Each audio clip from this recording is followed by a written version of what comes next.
Merry Christmas and welcome to Adventures in VFK. This is Fairy Fanatic, and this is the third day of our story, The Christmas Carol. So let's go over and open our third day for the Advent Calendar. Let's see if we can see it. Ah, here it is over here. It's on the piano. All right, so open the door. It says, door opened. You have opened door 3 of your Advent Calendar and received the Advent 2016 pin, day 3, Little Drummer Boy. Merry Christmas. Okay, so we've got that pin on. Well, we don't have it on, but now we have it in our inventory.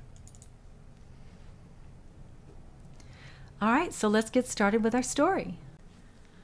Meanwhile, the fog and darkness thickened so that people ran about with flaring links, proffering their services to go before horses and carriages and conduct them on their way.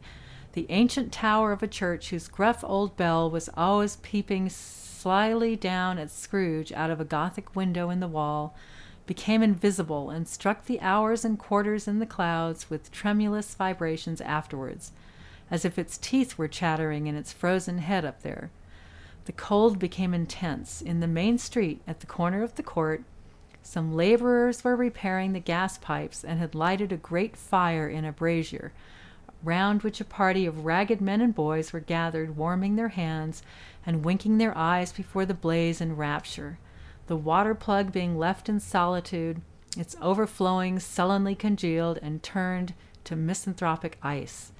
The brightness of the shops, where holly sprigs and berries crackled in the lamp heat in the windows, made pale faces ruddy as they passed. Poulterers' and grocers' trades became a splendid joke, a glorious pageant with which it was next to impossible to believe that such dull principles as bargain and sale had anything to do. The Lord Mayor in the stronghold of the mighty mansion house gave orders to his 50 cooks and butlers to keep Christmas as a Lord Mayor's household should. And even the little tailor, whom he had fined 5 shillings on the previous Monday for being drunk and bloodthirsty in the streets, stirred up tomorrow's pudding in his garret while his lean wife and the baby sallied out to buy the beef. Foggier yet and colder, piercing, searching, biting cold. If the good Saint Dunstan had but nipped the evil spirit's nose with a touch of such weather as that, instead of using his familiar weapons, then indeed he would have roared to lusty purpose. The owner of one scant young nose, gnawed and mumbled by the hungry cold as bones are gnawed by dogs, stooped down at Scrooge's keyhole to regale him with a Christmas carol, but at the first sound of God bless you, merry gentlemen, may nothing you dismay, Scrooge seized the ruler with such energy of action that the singer fled in terror, leaving the keyhole to the fog and even more congenial frost. At length the hour of shutting up the counting-house arrived. With an ill will, Scrooge dismounted from his stool and tacitly admitted the fact to the expectant clerk in the tank, who instantly snuffed his candle out and put on his hat. "You'll want all day tomorrow, I suppose," said Scrooge. "If quite convenient, sir." "It's not convenient," said Scrooge, "and it's not fair. If I was to stop half a crown for it, you'd think yourself ill-used, I'll be bound." The clerk smiled faintly. "And yet," said Scrooge, "you don't think me ill-used when I pay a day's wages for no work." The clerk observed that it was only once a year.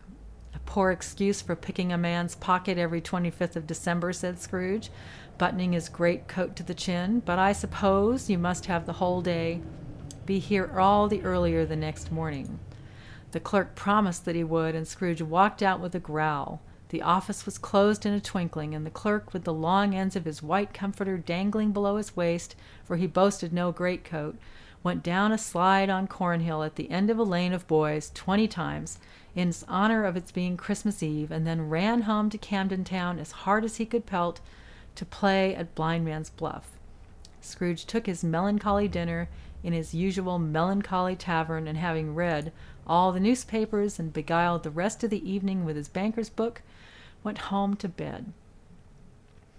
He lived in chambers which had once belonged to his deceased partner. They were a gloomy suite of rooms, in a lowering pile of building up a yard, where it had so little business to be that one could scarcely help fancying it must have run there when it was a young house, playing at hide-and-seek with other houses, and forgotten the way out again. It was old enough now, and dreary enough, for nobody lived in it but Scrooge, the other rooms being all let out as offices. The yard was so dark that even Scrooge, who knew its every stone, was fain to grope with his hands. The fog and frost so hung about the black old gateway of the house that it seemed as if the genius of the weather sat in mournful meditation on the threshold. Now it is a fact, there was nothing at all particular about the knocker on the door, except that it was very large. It was also a fact that Scrooge had seen it, night and morning, during his whole residence in that place, also that Scrooge had as little of what is called fancy about him as any man in the city of London, even including, which is a bold word, the corporation, aldermen, and livery. Let it also be borne in mind that Scrooge had not bestowed one thought on Marley since his last mention of his 7 years dead partner that afternoon. And then let any man explain to me, if he can, how it happened that Scrooge, having his key in the lock at the door, saw in the knocker, without its undergoing any intermediate process of change, not a knocker, but Marley's face. Marley's face! It was not an impenetrable shadow as the other objects in the yard were, but had a dismal light about it like a bad lobster in a dark cellar. It was not angry or ferocious, but looked at Scrooge as Marley used to look, with ghostly spectacles turned up on its ghostly forehead. The hair was curiously stirred, as if by breath or hot air, and though the eyes were wide open, they were perfectly motionless. That, and its livid color, made it horrible. But its horror seemed to be in spite of the face and beyond its control, rather than a part of its own expression. As Scrooge looked fixedly at this phenomenon, it was a knocker again. To say that he was not startled, or that his blood was not conscious of a terrible sensation to which it had been a stranger from infancy, would be untrue, but he put his hand upon the key he had relinquished, turned it sturdily, walked in, and lighted his candle. He did pause with a moment's irresolution before he shut the door, and he did look cautiously behind it at first, as if he half expected to be terrified with the sight of Marley's pigtail sticking out into the hall, but there was nothing on the back of the door except the screws and nuts that held the knocker on. So he said, "Pooh, pooh," and closed it with a bang. The sound resounded through the house like thunder. Every room above, and every cask in the wine merchant's cellars below, appeared to have a separate peal of echoes of its own. Scrooge was not a man to be frightened by echoes. He fastened the door, and walked across the hall and up the stairs, slowly too, trimming his candle as he went.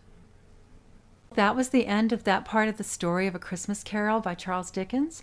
Thank you so much for joining me, and I hope you come back tomorrow and hear the next part of the story. Bye. Merry Christmas.